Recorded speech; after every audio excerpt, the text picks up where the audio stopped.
Peut-être vous demandez-vous ce que c'est que cet accessoire. En fait, c'est une power bank qui me permet d'avoir une alimentation pour l'appareil photo sans la brancher au secteur, parce que le branchement au secteur fait des parasites au niveau du son. Et avec cette imprimante, c'est un jeu d'enfant. Il y a un petit peu de conception à faire et ça me permet comme ça d'apprendre FreeCAD. J'essaye FreeCAD, même si j'utilise assez souvent Blender. Je trouve que FreeCAD finalement est pas mal pour faire des petits objets à imprimer en 3 dimensions ou pour faire des objets qu'on va graver. Mais ça, j'en parlerai dans une prochaine vidéo. Et vous vous demandez peut-être pourquoi je bosse à l'intérieur alors que je vous avais dit que je débutais un chantier à l'extérieur. Eh bien, ce chantier à l'extérieur, je l'ai débuté, mais c'est la météo qui m'a fait rentrer à l'intérieur. Après 3 jours de beau temps où j'ai pu travailler, où j'ai pu commencer à tourner des images sur de la charpente, eh bien, il se met à pleuvoir et il commence à faire froid. Donc il va falloir que j'attende la prochaine éclaircie. C'est pour ça que je fais des petits objets comme ça, que j'en profite pour faire du travail à l'intérieur. Parce que je bricole dans tous les domaines et donc j'arrive à me débrouiller, même quand il fait pas beau dehors, pour bricoler à l'intérieur. Et j'ai été aussi interrompu dans mon chantier parce qu'on a volé le fourgon que j'avais aménagé. Donc il a fallu faire tout un tas de démarches, enfin vous imaginez, plus la gestion émotionnelle, enfin voilà. Donc le joli fourgon que j'avais aménagé n'a pas resté plus de 3 mois dans les mains de mon fils et je ne remercie pas ceux qui l'ont volé. Par contre, je remercie tous ceux qui ont chaleureusement apporté des messages de soutien sur Instagram. Et donc j'en profite pour vous rappeler que j'ai aussi un compte Instagram où je publie ce qui se passe un petit peu au quotidien sur les chantiers et ailleurs. Voilà, encore merci à tous ceux qui m'ont laissé des petits commentaires bien sympathiques parce que dans des moments comme ça, eh bien, ça fait toujours plaisir de savoir qu'on est compris.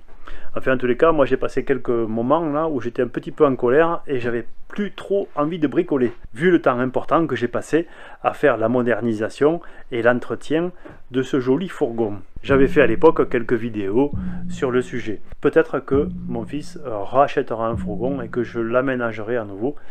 À ce moment-là, eh bien, si ça vous intéresse, je referai des vidéos. Pour l'instant, je ne sais pas. J'avoue que j'ai un peu mal au cœur. C'est un peu rageant de voir qu'on se décarcasse et qu'on peut se faire voler comme ça en 2 coups de cuillère à peau. Un truc sur lequel on a mis beaucoup de cœur. Bon. Je passe sur le sujet, mais enfin ça a quand même jeté un froid pendant le moment où j'étais en train de travailler, que j'avais vraiment envie de travailler, ça m'a un petit peu coupé mon élan. Et les images que j'ai tournées sur la charpente, eh bien c'est des images sur des assemblages, notamment un avec une petite astuce, qui n'est pas vraiment une astuce d'ailleurs, qui est plutôt un conseil sur la conception, avec des explications théoriques. J'espère que cette vidéo vous plaira. Vous me le direz quand elle sortira. Elle va sortir d'ici quelques jours. Puis j'attends des colis. Oui, parce que je suis assez sollicité en ce moment. J'attends des colis pour vous montrer quelques outillages. Donc voilà ce qui va se passer dans les prochaines semaines. Je voulais vous parler de la préparation de chantier et notamment de la conception quand on veut concevoir. Aujourd'hui, le prix des matériaux a fortement flambé. Tout le monde s'accorde à le dire, ça va durer ou ça va pas durer, ça je ne sais pas. Par contre, comme ça coûte très cher, il faut faire attention à ne pas gaspiller. J'avais acheté il y a pratiquement un an de ça, puisque c'était au mois de décembre 2020 et qu'on est en octobre 2021, j'avais acheté du bois pour faire la construction en bois dont je vous parle. Et donc depuis pratiquement un an, ce bois est resté à l'extérieur. Ce bois, je vais l'utiliser au mieux, d'autant que entre le moment où j'ai acheté ce bois et le moment aujourd'hui où je construis, eh bien j'ai changé d'avis, c'est-à-dire que j'ai changé d'avis sur ce que je veux faire. Et ce que je veux faire, c'est quelque chose d'un petit peu plus compliqué, mais surtout qui nécessite un petit peu plus de bois, et même des bois que je n'avais pas prévus. Alors comment j'en suis arrivé là? Eh bien c'est tout simplement parce que quand j'ai commencé à concevoir ce que je voulais, j'en ai profité pour regarder l'esthétique. Et l'esthétique, avec le temps, elle évolue, parce qu'on y revient, on re-regarde, et on se fait des fois une image un petit peu plus précise de ce qu'on voudrait. Là, en l'occurrence, j'ai à la base bâti une petite structure qui fait environ 10 mètres carrés, avec une pente unique. Ça me semblait assez simple, mais au final j'ai testé d'autres solutions, et il y en a d'autres, on peut faire ce qu'on veut, mais j'ai testé d'autres solutions pour que ça s'accorde avec l'environnement existant. Et ici les toits à une pente, ça n'existe pas. Il n'y a pas de toit plat, on est en montagne, il n'y a pas de toit à une pente, et quand on ne peut pas faire trop de pente, on fait ce qu'on appelle une casquette, c'est-à-dire qu'on fait une cassure dans la toiture. Parce que même si la structure doit respecter au niveau de l'esthétique quelques règles, je ne peux pas faire de casquette. Par contre, je vais faire ce que j'ai fait ici, sur cet atelier, c'est-à-dire une pente respectée d'un côté à 100%, et puis une pente complémentaire de l'autre côté. La principale évolution qu'il y a, c'est que j'ai récupéré une baie vitrée. Initialement, ce bâtiment n'en avait pas, n'était pas conçu pour avoir de baies vitrées, mais j'ai pu récupérer une baie vitrée qui est un petit peu hors norme, c'est pour ça que je l'ai récupérée. C'est une baie vitrée qui est issue d'un invendu, et cette baie vitrée, elle a des côtes qui ne sont pas normales. Elle est beaucoup plus grande en hauteur que les côtes existantes. Donc, j'ai été obligé de revoir la conception de mon bâtiment et ses dimensions. Et quand on revoit les dimensions, eh bien forcément, il y a des choses qui changent. Là, en l'occurrence, c'est la quantité de bois nécessaire qui va changer. Et je vais sûrement être obligé d'acheter du bois parce que ma nouvelle conception nécessite des pannes que je n'ai pas. Et j'ai utilisé ce que j'avais acheté pour être des chevrons parce que l'essentiel de la structure va être faite comme celle de cet atelier. Donc je vais commencer le chantier, mais je vais être aussi obligé d'approvisionner d'autres bois pour pouvoir continuer. Le fait d'avoir intégré cette baie vitrée, ou de prévoir de l'intégrer, parce que je ne l'ai pas encore, m'a obligé donc à revoir cette conception. Et avec le logiciel que j'utilise, c'est Blender, ce n'est pas très facile. Il faut des heures pour arriver à modéliser. C'est un logiciel qui n'est pas fait pour ça, que j'utilise depuis 4 ans maintenant. Je l'ai utilisé pour bâtir ma cuisine aménagée et pour faire d'autres projets. Au départ, je l'utilisais pour faire des impressions 3D. Et puis comme je le disais tout à l'heure, j'ai évolué, mais ce logiciel n'est pas fait pour concevoir, il est plutôt fait pour faire des animations en 3 dimensions.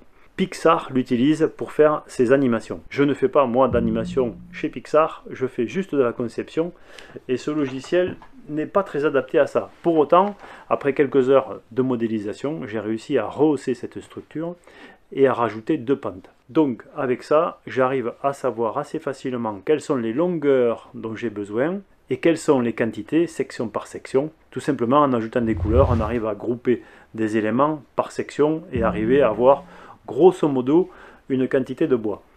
Ce n'est pas un logiciel qui permet de faire du calépinage très précis, c'est pas du tout fait pour ça. C'est vraiment parce que je le connais que je l'utilise. Il y a très certainement des logiciels qui sont bien plus performants.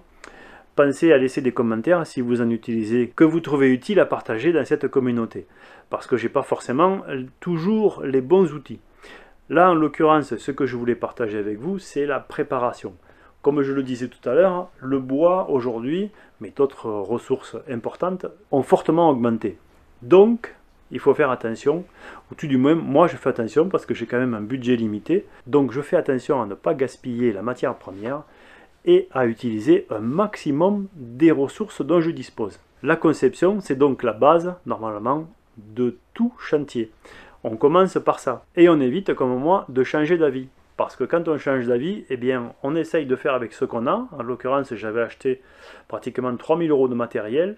mais peut-être qu'il va m'en manquer. Et peut-être que j'aurai des surplus à certains endroits où j'aurais pu m'en passer. Bon, c'est fait, c'est une bêtise que j'ai faite, ou tout du moins je n'ai pas pris le temps suffisant pour réfléchir avant de commander. Et surtout quand on est dans une période comme celle d'aujourd'hui, où le bois est une ressource qui a pris une valeur très importante.